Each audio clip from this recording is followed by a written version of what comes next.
Hey, what's up guys? Jack and Matt here with the Toasty Bros, and today from our good friends at Chuwi, we have a Ryzen 7 mini computer. This features the Ryzen 7 5800H, and I believe the model we have has 16 gigs of memory and a 512 gig SSD, and if for somebody who's looking for a very compact computer, this thing is going to be very powerful. But before we open this thing up, let's hear a word from today's sponsor. Today's video is brought to you by GVG Mall, the online marketplace to gain access to some really awesome discounted game keys, and more specifically, Windows 10 licenses.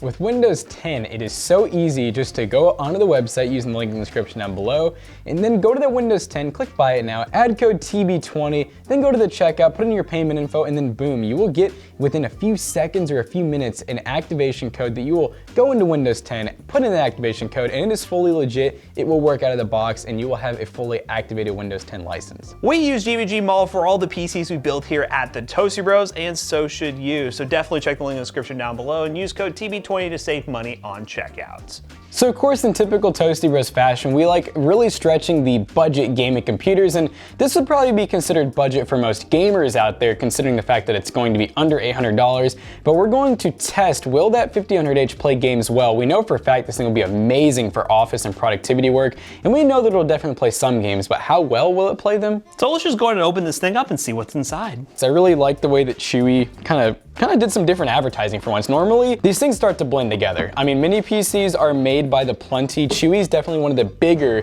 mini PC companies. A lot of these companies just rebrand like 8th gen i5 systems and then they'll charge different amounts for them. And this guy right here is definitely mini, but hey, we've seen a lot smaller.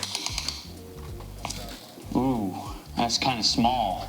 Of course, when you're getting this type of performance, you're gonna have to make it a little bit bigger, and I'm loving the design. We got, design. Yeah, all aluminum. I mean, there's like no plastic on this thing, and it looks like we have some really fancy looking anti-tamper right there, and very, very small, it looks like Allen keys, so we're not gonna be able to use the typical, well, actually there is these at the bottom, so I don't know, we'll find out. We got to open it up, of course, but I can see a pretty big fan in there. Let's go ahead and go over to here real quick before we go over all the ports, because, you know, normally I show you guys what comes in the box first.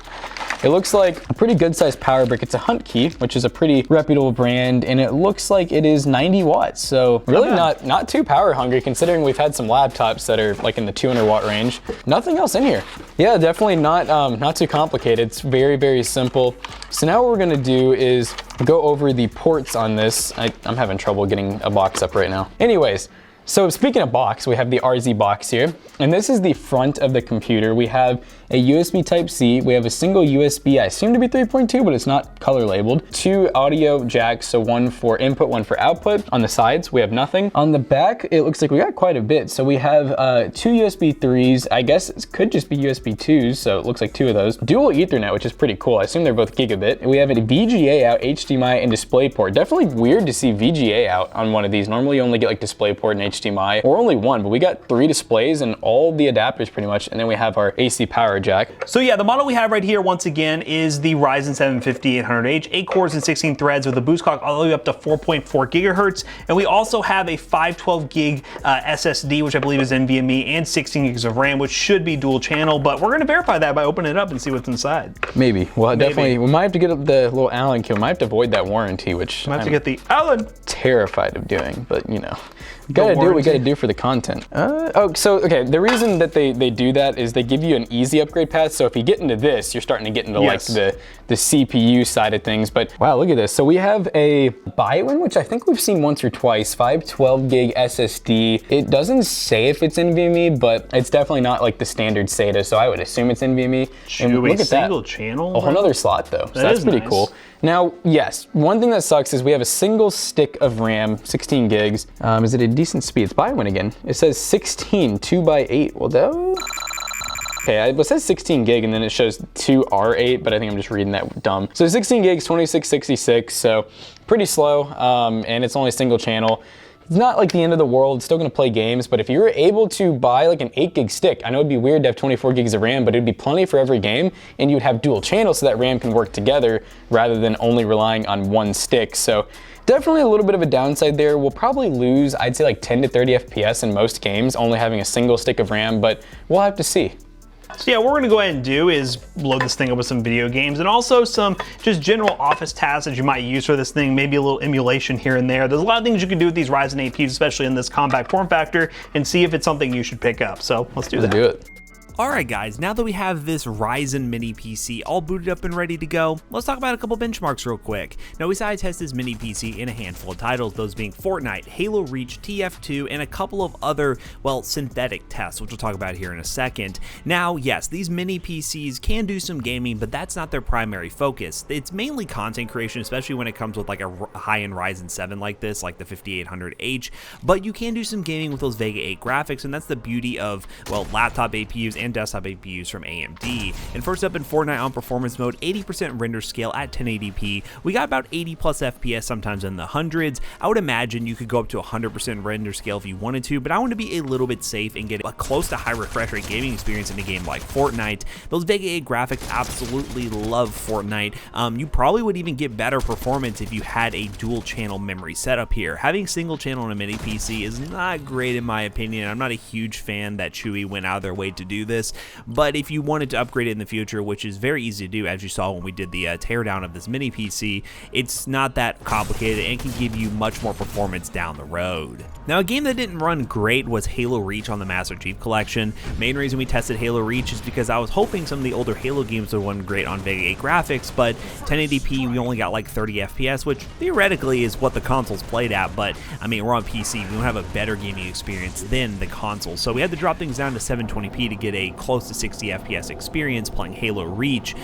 So yeah, that's not really a great sign for gaming in terms of playing higher end games than that, but again, these things aren't primarily focused for gaming. But if you want to play games and get a constant 60 FPS, you're going to get the Fortnite, you're going to get the Rocket Leagues, and you're going to get TF2, hashtag save TF2 in the comments down below, a game that I grew up with and absolutely love. Yeah, hopefully this game gets better. It's just riddled with bots right now, but obviously you're going to have a great gaming experience in a game that came out in 2007 because, well, it's just an older game, but it's cool to see that you can still play games like this on a little mini PC when back in the day people built really high-end gaming PCs to be able to run this game at 60 FPS. Now let's go ahead and run some other tests. First up, we have Cinebench R20, which will allow us to test the 8 cores and 16 threads on this Ryzen 7 5800H, and yeah, we got a score of 4,346, pretty much blowing out of the water the Ryzen 7 1700X, which was first gen Ryzen, 8 cores and 16 threads. Pretty crazy to see how far we have come from first gen Ryzen. So yeah, in terms of video editing and multi-threaded workloads that you may want to do on this mini PC, if you're someone who just likes to travel with a full-fledged computer rather than a laptop,